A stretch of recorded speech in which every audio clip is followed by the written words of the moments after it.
Hello and welcome to K Park, where the League 2 playoff semi-final between Kilbride and Buckie Thistle is perfectly poised at 2-2 after a fiery first leg in the Highlands. The trash talking has gone on all week as both sides try to earn a mental edge, but it's out here on this very pitch where the battle will be won and lost. Kilby have only lost once at home this season in the league, and they'll have to maintain that record today if they want to reach the playoff final next week. Last week at Victoria Park we witnessed quite a game as the teams shared 4 goals. Kilby kitman Martin Lauchlan was sent off for over-celebrating Kilby's equaliser, and Buckie boss Graham Stewart was sent to the stand. A sell-out crowd of 660 will take in this match today, and if the first leg is anything to go by, it's sure to be another feisty affair. What did you make of last week? Obviously it was quite a feisty game. Last week was a very good game of football. The spiciness was caused with the natural aggression. EK, you're Glaswegians, you have a different approach to football than we have. And so therefore, you know, a lot of in-your-face stuff over celebrations of goals. No, handbags. Nothing that the referee should have dealt with, but you just have to live with it. There was no violence to any extent. Are you expecting the same again today, or do you think it'll be a calmer heads today? I think we'll look calmer heads today. EK's got to they've got the huge advantage of this artificial pitch, and they got to focus on doing their job today, scoring goals, and certainly not losing the head. But they said they were quite fair on the pitch. It was everything that happened was basically in the periphery of the pitch, you know. To a certain extent it was wound up by, I think, the EK players and the manager especially. He was quite a leader in it. We're a different, calmer type of people up north, and we didn't have this at our football. You feel there's a real desire then in the squad to go up to League 2 as well? Well, honestly, possibly the team has. The fans, the thought of going to Berwick and Annan. In my opinion, it's the Scottish pyramid system, just mere SFA idiocy.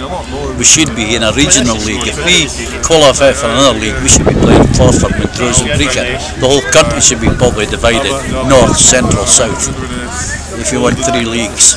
You know, for the travelling costs alone, there's no mercy in trains and buses at the weekend. You know, all the fans are paying an extortion. A ridiculous road system in Scotland. Basically, it's 1960s road system. You know, how do you expect fans to travel? Take time. How do you expect players? They're only part-time players earning about £100 a week. You know, how do you expect them to miss out on so much? You can't have them travel to midweek games, endless numpty cups they can't win. This contest has attracted a lot of interest, and Rangers legend John Brown was in the crowd to cheer on Kilby. So Bob, when you helped launch the club in 2010, it's some progress have made coming to the League 2 playoffs now. Yeah, 7 years down the line, you know, where the club started, and it's a great accolade to everybody, all the volunteers here. That you've got a position that you could maybe win this game to take it to the final playoff against the team at the bottom of the second division. So club's come on a long way. Had a great run in the cup last season, and Celtic beating us at Airdrie's ground, and it was great for the profile of the club. Which I know the guys here are desperate for the club to get that promotion spot, and they'll be doing their utmost to win this game today. And last week it was quite a feisty affair. A lot of tackles going in, a lot of things said. What would you say to the guys today? I think calm heads. I think you're at home. You've got a good result away from home. You know it's a cup. It's a cup final here.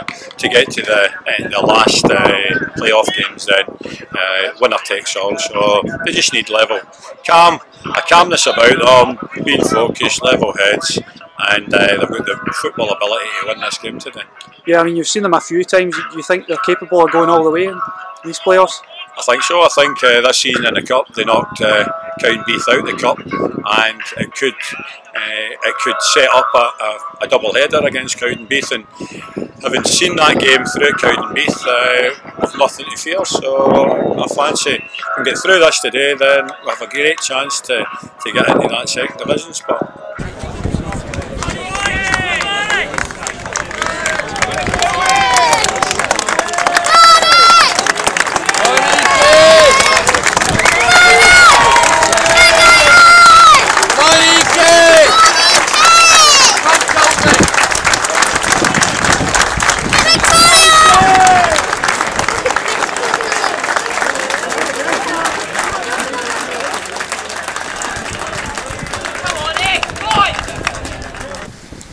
And so to the game itself.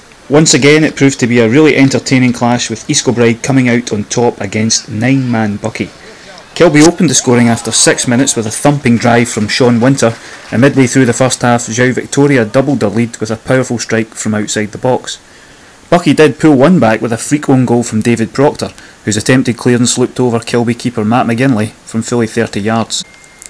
But any hopes of a Thistle comeback were extinguished when first Drew Copeland was sent off on the stroke of half-time for a second bookable offence, and 10 minutes from time Chris Angus received a second booking for diving in the box.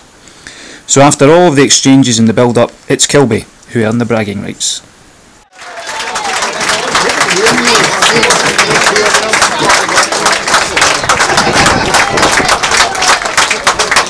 So Martin, you're through to the final. How does that feel?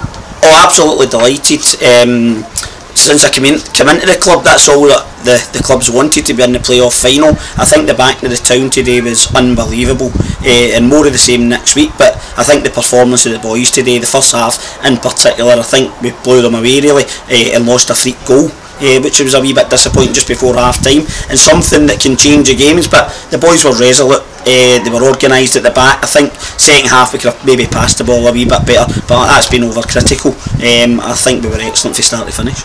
I feel you proved your point today. You dominated the game and you've come through it on top. Well, I think we were always going to dominate the game here. I've only lost one game in a year here, so I knew we were going to do that. I knew the boys were capable of it. I know there were a lot said in the week about calming the game down. We didn't need to calm anything down because we hadn't done anything last week. Their manager got sent off. They were putting the tackles in that you seen today. They get 2 red cards, so we didn't need to calm anything down. I was absolutely delighted with the professionalism in my players, and you seen obviously with the red cards and their manager getting spoke to again, the kind of tactics they used last week. So we rose above that, and I'm delighted to be through it. It comes down to just a 2-leg game in it now. We obviously played a full season in the league. We've got this playoff in front of it as well, and this is the last wee hurdle we've got to go over, and I'm confident we can get over it. I spoke to you the other day and I was confident today.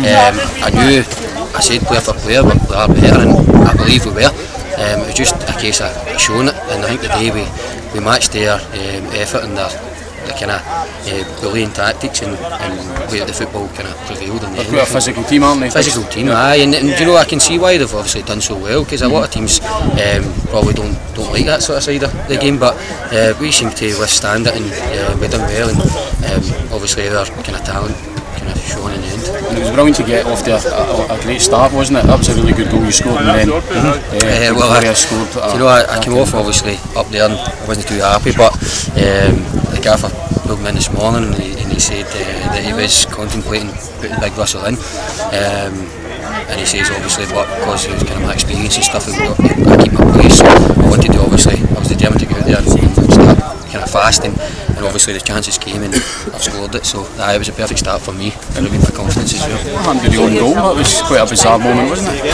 I don't know, honestly I don't know what happened, because I kind of turned because I didn't think anything was going to come of it, and I don't know if Matty was maybe a wee bit too far off his line. It was just a bit of a freak incident, but I don't think they weren't in the game at all. I don't think they had a shot probably on goal the whole game there, and that was kind of the only way they were going to score through their mistakes, and obviously they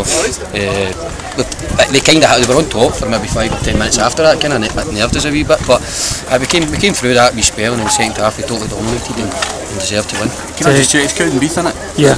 You've got next, isn't it? So what's your thoughts on that? Well, it doesn't really matter. I mean, it could have been anybody. We've got to beat somebody.